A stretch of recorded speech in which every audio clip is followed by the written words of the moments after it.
அனைவருக்கும் என் அன்பு வணக்கம். இன்றைய தலைமுறையினருக்கு கூட கலைவாணர் என்று சொன்னால் தெரியாமல் இருக்காது. ஏன் நான் இன்றைய தலைமுறையினருக்கு என்று குறிப்பிடுகிறேன் என்றால், அவர் 1957ஆம் ஆண்டே இறந்து போய்விட்டார். ஆகஸ்ட் 30 அவருடைய நினைவு நாள். 1936லிருந்து 57 வரைக்கும் 21 ஆண்டுகள் தான் அவர் தமிழ் திரைப்படங்களிலே நடித்தார்.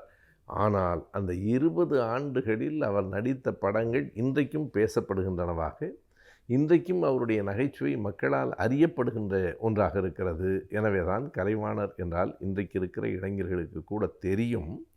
அவருடைய வாழ்க்கை வரலாறு மிக வித்தியாசமானது என்று சொல்ல வேண்டும். நாகர்கோயிலில் ஒழுகனசேரி என்கிற ஒரு பகுதியிலே பிறந்தவர்.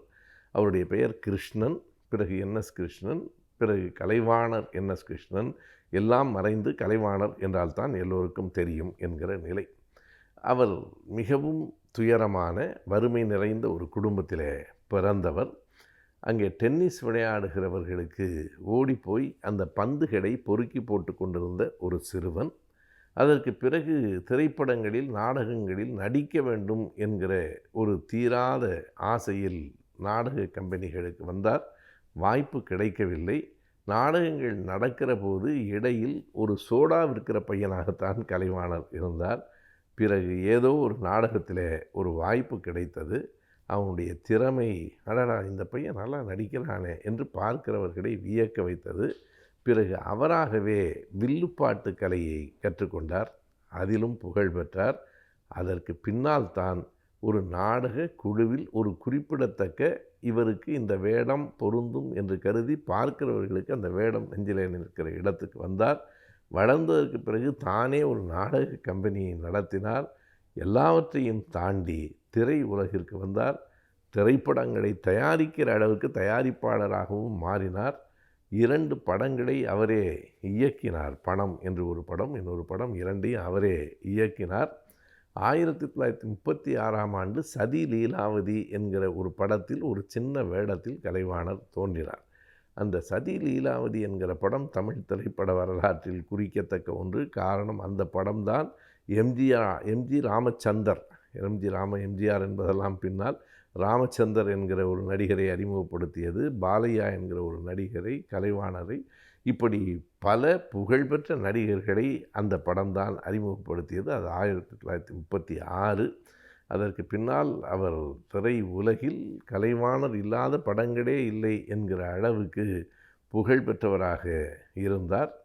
இறுதி நாட்களில் அவர் லக்ஷ்மிகாந்தன் கொலை வழக்கு என்கிற ஒரு வழக்கில் மிக புகழ்பெற்ற நடிகர் எம்.கே. தியாகராய பாகவதரும் கலைவாணரும் குற்றஞ்சாட்டப்பட்டு சிறையிலே இருந்தார்கள். அதற்கு பின்னால் வெளியிலே வந்த பிறகு மிக மிக உச்சத்தில் இருந்த தியாகராய பாகவதற்கே தமிழ் துறை உலகில் அதற்கு பிறகு வாய்ப்பு இல்லாமல் போயிற்று. ஆனால் வெளியில் வந்த பிறகும் கலைவாணர் நடித்தார். இருந்தாலும் 1957ஆவது ஆண்டு தன்னுடைய 49வது வயதில் ஆகஸ்ட் 30ஆம் தேதி கலைவாணர் மறைந்து போய்விட்டார். என்ன பெரிய குறிப்பிடத்தக்க செய்தி என்றால், அவர் திரையுலகில் நடித்தது 20 ஆண்டுகளுக்கும் குறைவு. எத்தனை படங்கள் என்று பார்க்கிற போது நமக்கே வியப்பாக இருக்கிறது. 140 படங்களுக்கு மேல் 20 ஆண்டுகளில் அவர் நடித்திருக்கிறார். அது அன்றைக்கு புகழ்பெற்ற நடிகர்கள் எம்.கே. தியாகராய பாகவதர், பி.யு. சின்னப்பா காலத்திலே தொடங்கி எம்ஜிஆர், சிவாஜி கணேசன், யாருடைய படமாக இருந்தாலும் கலைவாணர் இல்லை என்றால் அந்த படம் ஓடாது என்கிற அளவுக்கு ஒரு புகழ் பெற்றவராக அன்றைக்கு திரை உலகில், தமிழ் உலகில் கலைவாணர் இருந்தார். அவருடைய நடிப்பு மட்டுமல்ல, அவருடைய பாடல்கள், அவரே பேசுகிற வசனங்கள், இவை எல்லாம் மக்களிடத்திலே புகழ் பெற்றன. இன்றைக்கும் கலைவாணர் பாடல்களை நாம் கேட்டால் இளைஞர்கள் கூட விரும்பி கேட்கிற அளவுக்கு அவை அழுத்தமான பொருள் பொதிந்த பாடல்களாக இருக்கின்றன. ஒரு சாதாரண குடும்பத்தில் பிறந்து ஒருவர் இந்த அளவுக்கு உயர முடியும் என்பதற்கு கலைவாணர் தான் ஒரு பெரும் எடுத்துக்காட்டாக இருக்கிறார்.